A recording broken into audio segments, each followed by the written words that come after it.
Sahabat Fresh Juice dimanapun Anda berada. Sesaat lagi kita akan mendengarkan Fresh Juice Minggu 30 Januari 2022 bersama Romo Andang Binawan SJ dari Jakarta. Selamat mendengarkan.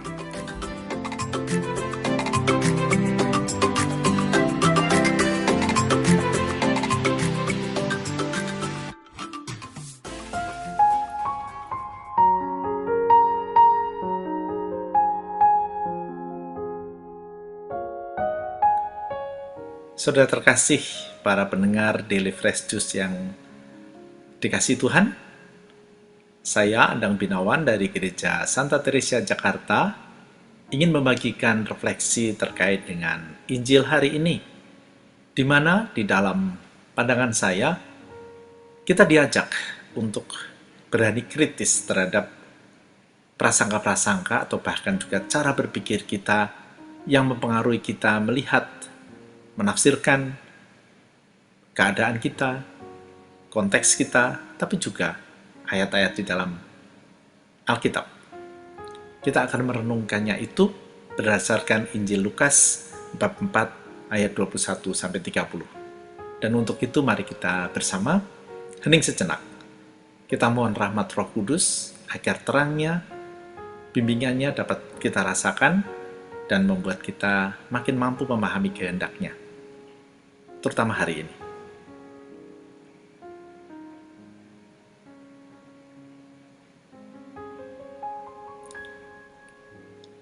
Inilah Injil suci menurut Santo Lukas. Sekali peristiwa, Yesus mengajar orang banyak di rumah ibadat di kota asalnya. Katanya, "Pada hari ini, genaplah nas kitab suci pada waktu kamu mendengarnya." Mereka heran akan kata-kata yang indah yang diucapkannya. Lalu mereka berkata, "Bukankah dia ini anak Yusuf?" Maka berkatalah Yesus kepada mereka, "Tentu kamu akan mengatakan pepatah ini kepadaku. Hei tabib, sembuhkanlah dirimu sendiri. Perbuatlah di sini di tempat asalmu ini segala yang kami dengar telah terjadi di Kafarnaum." Yesus berkata lagi, "Aku berkata kepadamu, sungguh tidak ada nabi yang dihargai di tempat asalnya. Aku berkata kepadamu, dan kata-kataku ini benar. Pada zaman Elia, terdapat banyak wanita janda di Israel. Ketika langit tertutup selama 3 tahun 6 bulan dan ketika bahaya kelaparan yang hebat menimpa seluruh negeri, Elia diutus bukan kepada salah seorang dari mereka, melainkan kepada seorang janda di Sarfat, di tanah Sidon. Dan pada waktu Nabi Elisa, banyak orang kusta di Israel, tetapi tidak ada seorang pun dari mereka yang ditahirkan selain Naaman, orang Syria itu." Mendengar itu sangat marahlah semua orang di rumah ibadat itu. Mereka bangkit, lalu menghalau Yesus keluar kota dan membawa dia ke tebing gunung tempat kota itu terletak untuk melemparkan dia dari tebing itu. Tetapi Yesus berjalan lewat dari tengah-tengah mereka, lalu pergi. Demikianlah sabda Tuhan. Rekan-rekan terkasih, bacaan ini singkat, tapi mengandung makna yang sangat dalam. Yang intinya seperti tadi saya katakan, kita harus berani kritis terhadap prasangka-prasangka kita. Mengapa? Lihatlah bagaimana tadi orang-orang Israel mengatakan bahwa atau mempertanyakan siapakah Yesus ketika hanya mengatakan, "Bukankah dia itu anak Yusuf?" Karena mereka juga melihat ada sesuatu yang luar biasa dari Yesus. Nah, dua hal ini sebenarnya juga sering terjadi pada kita. Ada sesuatu yang mungkin mengetuk hati kita, yang mungkin membuat kita terpana, tetapi kemudian kita terjebak pada cara berpikir kita sendiri. Pasti bukan itu, karena aku sudah mempunyai cara berpikir sendiri. Dan itu disimbolkan dengan kata-kata, bukankah dia anak Yusuf, tukang kayu itu? Itu mengandaikan bahwa kita selalu sudah punya pola, punya prasangka di dalam cara berpikir kita, yang membuat kita susah untuk terbuka atau membuka diri terhadap hal-hal baru yang ada di sekitar kita. Melihat Yesus hanya sebagai anak tukang kayu.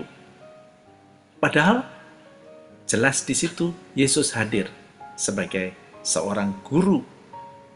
Tentu saja bukan guru yang biasa-biasa saja, tapi yang luar biasa. Tetapi kemudian orang-orang Israel menutup hatinya lagi. Demikian pula kita. Banyak cara Tuhan untuk mengetuk hati kita.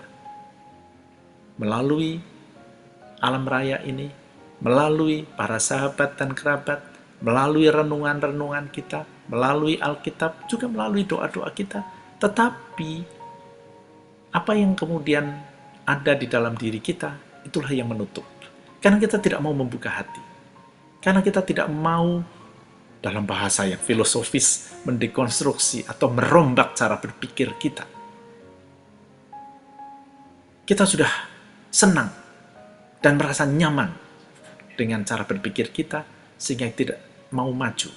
Itulah yang sebenarnya juga secara sederhana sering kita dengar. Kita harus keluar dari comfort zone kita. Comfort zone bukan hanya soal pekerjaan sebenarnya, tapi juga cara berpikir kita. Karena itulah yang sebenarnya menghambat kita untuk maju, menghambat untuk melihat sesuatu yang baru yang ada di sekitar kita. Termasuk sebenarnya bukan hanya prasangka terhadap orang lain, prasangka terhadap keadaan, tapi juga prasangka terhadap diri sendiri. Kadang-kadang kita merasa tidak percaya diri. Kadang-kadang kita merasa lemah. Kadang-kadang kita merasa tidak mampu. Dan perasaan itu membuat kita gamang untuk maju. Nah, hari ini sebenarnya kita diajak. Kalau kita mau memperluas wawasan, berani bertolak dari cara berpikir yang lama, termasuk terhadap diri sendiri, bukan tidak mungkin kita bisa maju. Tentunya bukan hanya sekedar maju di dalam soal pekerjaan, tapi pada hidup dan juga iman kita. Ingat, bagaimana dalam proses hidup Yesus pun kesalahpahaman itu masih sering terjadi. Bahkan misalnya anak-anak atau saudara sekandung Yakobus dan Zebedeus yang ibunya juga masih minta tanda petik privilegi atau keistimewaan. Bahkan Petrus pun yang belum paham akan Yesus. Apalagi orang Israel yang pada waktu itu mau menyalibkan Yesus. Karena memberikan cara pandang yang baru tentang Tuhan. Nah, apa yang bisa kita tarik dari hal itu? Kalau kita memang mau maju, mari kita buka cara berpikir kita. Kadang-kadang sangat sulit dan kadang-kadang membutuhkan pengorbanan. Tetapi, mari kita berusaha. Karena disitulah Tuhan memanggil kita. Jangan lupa bukan? Ada dua hal yang selalu saya ulang terkait dengan panggilan kita sebagai manusia pengikut Kristus. Hendaknya kita sempurna seperti Bapa adalah sempurna. Dan kita harus atau dipanggil untuk berbuah. Kalau bisa 100 kali lipat, kalau bisa 60 kali lipat, atau setidaknya 30 kali lipat. Artinya apa? Mari kita terus dari hari ke hari tumbuh. Dari hari ke hari menjadi lebih baik. Dari hari ke hari makin mendekati apa yang diharapkan Tuhan dari kita. Dan itu salah satunya adalah berani keluar dari prasangka-prasangka kita, dari cara berpikir kita yang tak jarang menghambat kita untuk maju. Yesus memberikan teladan, Yesus memberikan contoh, dan tentu saja Bunda Maria dan para kudus bagaimana terus maju.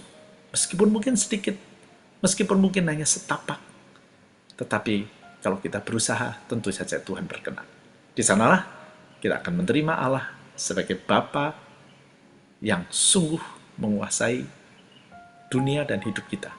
Tapi di sana pula ada kebahagiaan.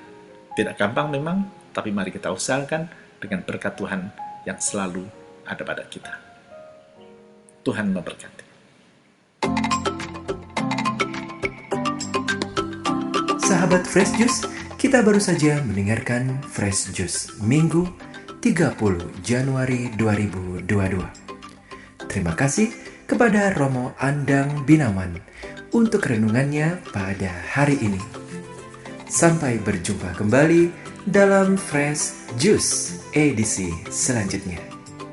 Jaga kesehatan dan salam Fresh Juice.